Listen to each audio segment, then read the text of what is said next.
Okay. Now do in the book of Genesis, chapter number 1. Yes. Verse number 16. It says, Almighty God created two lights. The greater light, the sun, to rule the day. The lesser light, the moon, to rule the night.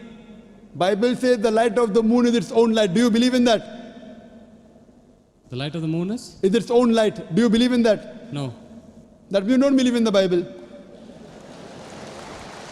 حي على الفلاح.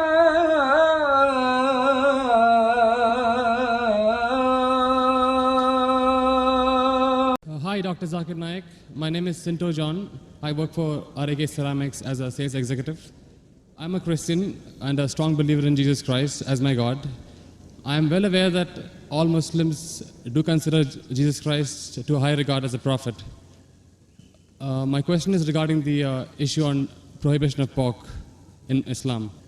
My first question is, do you consider all the words of Jesus and the miracles performed by Jesus as mentioned in the Bible?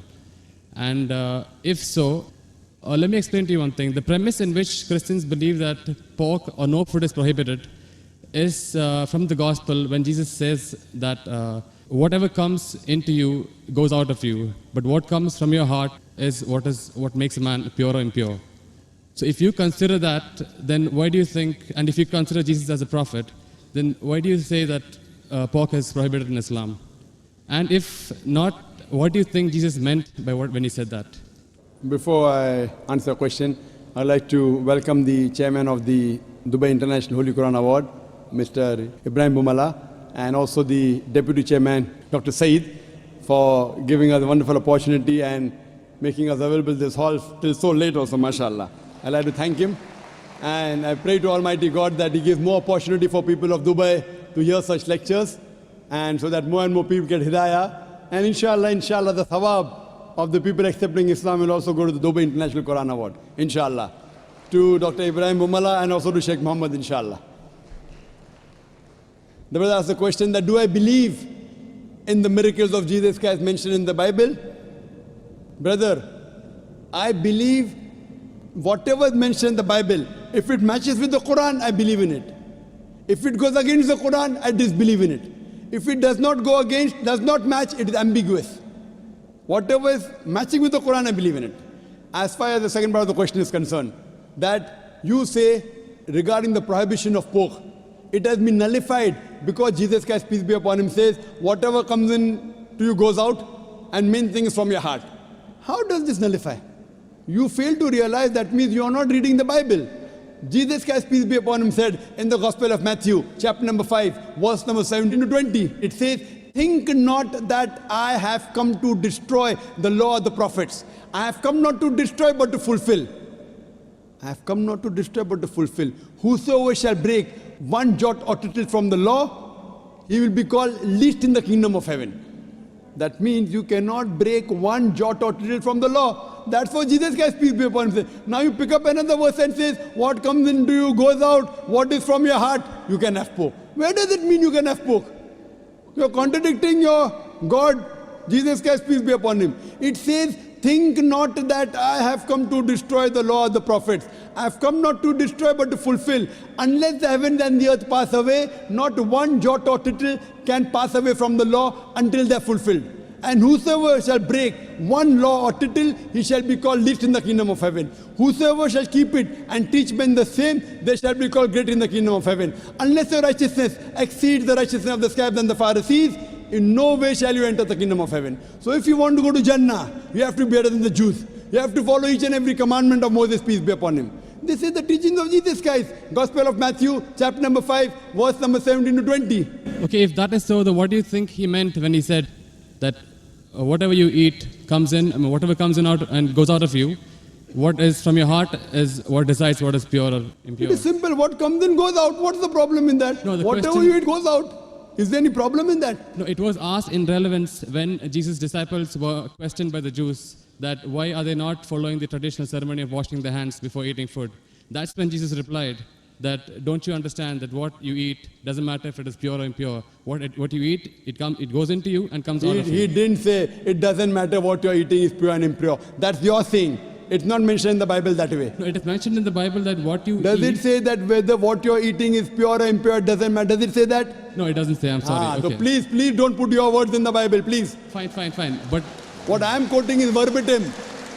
fine. You can check up. I'm quoting from my memory. I don't have the Bible in front of me. But- You're saying, you're putting your words into the Bible. No, but he definitely said that what you eat comes out of you. Of course, But what you eat has to actually- come out. But What you eat has to come out. We are Definitely. human beings. He wouldn't simply state that for, I don't know, for no It is man's simple. sake. What you eat comes out simple. Your heart means it is from your heart. That means your heart should follow the commandment.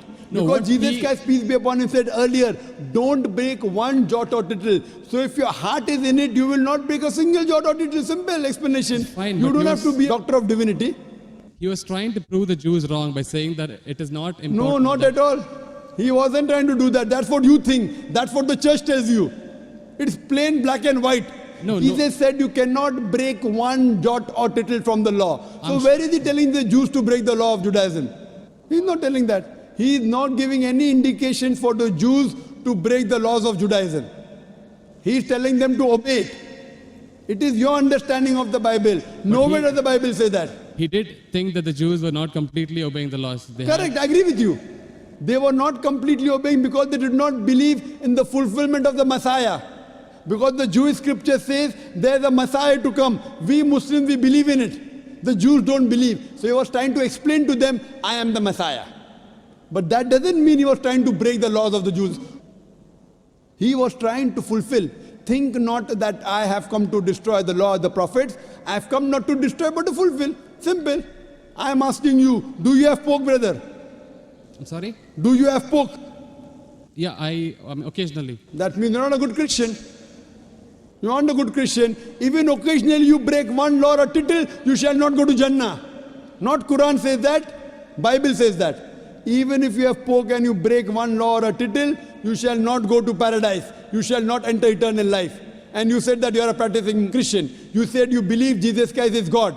I don't believe Jesus is God, but I follow his teachings. I love him more than you. This is what Jesus said. It's from the heart. This is the explanation of your verse. It's from my heart. I love him. I love Jesus Christ. Peace be upon him. Do you? I don't think so. It is I do. theoretical, not I from do. your heart. Verbally, yes. No, I do, very strongly. So if you strongly believe in Jesus Christ, peace be upon him, why are you disobeying him? Why? Why are you disobeying him? I don't think I am disobeying him until now. But I'm quoting you from the Bible, Gospel of Matthew chapter 5 verse 17. Think not I have come to destroy the Okay. law of the prophets. And Okay. I've given you quotation from Leviticus chapter 11 verse 7 to 8, Deuteronomy chapter 14 verse number 8, Book of Isaiah chapter 65 verse number 2 to 5. References. Okay, if that's the case, in the Old Testament it is said that an eye for an eye, a tooth for a tooth. But what did Jesus Christ say? If somebody slaps you, show him the other side. Now what isn't that like a defying of the law? No, Isn't it's that a not correction? defined. I will give you. What you're quoting is references from the Gospel of Matthew chapter number 5 verse number 38. Okay. I will give the quotation. I It has- don't want the quotation, I want the answer for my question. But first I'll give the quotation reference, then I'll give the answer. Na? Fine. I always give with proof. You believe without proof, you can do that. I'm a man of proof. With references from your scripture. Okay. Gospel of Matthew chapter number 5 verse number 38. It has been said of the old times that an eye for an eye and tooth for a tooth. But I say unto you, whosoever takes a shirt, give him the cloak. Whoever walks with you 1 mile, walk with him twain. Whosoever offers you one cheek, offer him the other. That's it. It doesn't mean that he's going against it. But He's is showing there- it has been said of the old times. But those two laws don't correspond. They are totally different. They're totally against each other. But those things, what Jesus Christ, peace be upon him, said, it's time to get remedy. People misunderstood. They misunderstood the law. An eye for an eye and tooth for a tooth means there should be justice. That doesn't mean someone by mistake, a child is playing cricket and if the ball hits the eye, that doesn't mean you break his eye. People misunderstood the message. He was correcting it. Same way how you misunderstood the message that Jesus said have pork. Where did he say have pork?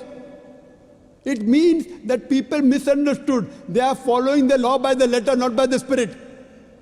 What you have to realize that it means that if by mistake someone is playing cricket and suppose the ball hits the eye, that doesn't mean that you have to take the eye of the boy. So you have to follow the law in the spirit. And you have to see the meaning of it. That's important. That's what Jesus Christ, peace be upon him, tried to explain. I'm asking the question, will you follow Jesus Christ, peace be upon Lord today? If someone slaps you on one cheek, will you offer the other? There are many people waiting in the queue. Will you do that? I'm sorry? There are many people waiting in the queue. Okay. Will you follow Jesus' law? If someone slaps you, will you offer the other? No, but that is wrong then. According to me, it is wrong. According to you, it is correct, now. You believe Jesus Christ is your God, peace be upon him. Yes. If someone slaps you, will you offer the other cheek and come on the stage here? We'll have many people slapping you. I didn't understand actually. It's not clear. That verse of the Bible also says someone slaps you on one cheek, offer the other. Yeah, Do you believe in that law? I do, yes. So if someone slaps you, will you offer the other cheek? Exactly. If I don't, that means I'm disobeying his laws. That's it. Okay, suppose if I tell that from today, everyone will come and hit you on the cheek. Maybe once or twice you'll offer. Will you offer always? Well, that depends on my depth of the faith. I mean, if I'm really strong believer, then I would definitely offer. Is any Christian worth the name born today who will keep on offering his cheek? I have not met anyone. Do you agree that 30,000 people here, 30,000 slaps, will you take? But believe me, there are really true believers who would. I am asking you, will you leave us others? Will you? I don't know. That means you're not a believer. That's I what don't we know is realize the it is. question. I don't know is the Therefore, what answer. we realize that every prophet came and for remedy. Today, Muhammad Sallallahu Alaihi Wasallam has come. And he said, depending upon the situation, if it is by mistake, an eye for an eye, tooth for a tooth is wrong. If it is required, sometimes you can offer your cheek, but not always. If you offer the cheek, where is justice? If that way someone kills you, you allow them to kill again. Is this justice? It's not justice at all. Depending upon the situation, you have to keep on changing. Therefore, I say that I believe in the teachings of Jesus Christ, peace be upon him, which match with the Quran. If it doesn't match with the Quran, what I say, it's an interpolation, it's a concoction, it's a fabrication. Because everything written in the Bible is not the word of God. According to scholars of Christianity, they say there are many interpolations in the Bible, there are many concoctions, there are many fabrications. According to Christian journals, they say there are 50,000 errors in the Bible. How many? 50,000. So therefore, I don't consider Bible to be the word of God. There are many unscientific things mentioned in the Bible. If you read the book of Genesis, I can give a lecture only on the contradictions, on unscientific things. I don't consider word of God. Do you consider Bible to be the word of God? Yes. Okay. Now do in the book of Genesis, chapter number 1, Yes. verse number 16. It says, Almighty God created two lights. The greater light, the sun, to rule the day, the lesser light, the moon, to rule the night. Bible says the light of the moon is its own light. Do you believe in that? The light of the moon is? Is its own light. Do you believe in that? No. That we don't believe in the Bible. Bible says in the book of Genesis, chapter number 1, verse number 14, Almighty God, He created the earth on the third day, created the sun on the fourth day. That means the earth and vegetables came before and sun came later on. Do you know science, brother? I'm sorry? Do you know science? Yes. The Bible says earth came first and then came sun. Is it correct? I don't know. No. Scientifically, is it correct? The earth came first and? Then the sun came. Earth came on the third day, sun came on the fourth day. Is it possible? We know the sun is the parent body in the solar system. All the planets that revolve around the sun, they are the bodies from the sun. You know the Big Bang? Yes. So it is created simultaneously. But the Bible says earth on the third day, along with vegetables, sun on the fourth day. How can the vegetables survive without sunlight? Is it possible? If God can make it that way, why not? But do you believe in that? See what God can do, but will God do something which is wrong? Illogical thing God will do. See, reasoning with God, I don't think it is in our scope. It is beyond our scope. It is not in your scope, but in the scope of human beings like me. God has to be logical. You can't be illogical. Then if you say illogical, then you believe every monkey, any stone, any tree is God. But what Brother, what our brothers in India do, everything is God for them. And then you say, don't argue with God, don't reason with God. So then you start worshipping the stone also. Brother, you can't be illogical. Seek ye the truth shall free you. Thank you. So hope you seek the truth, brother. Sure.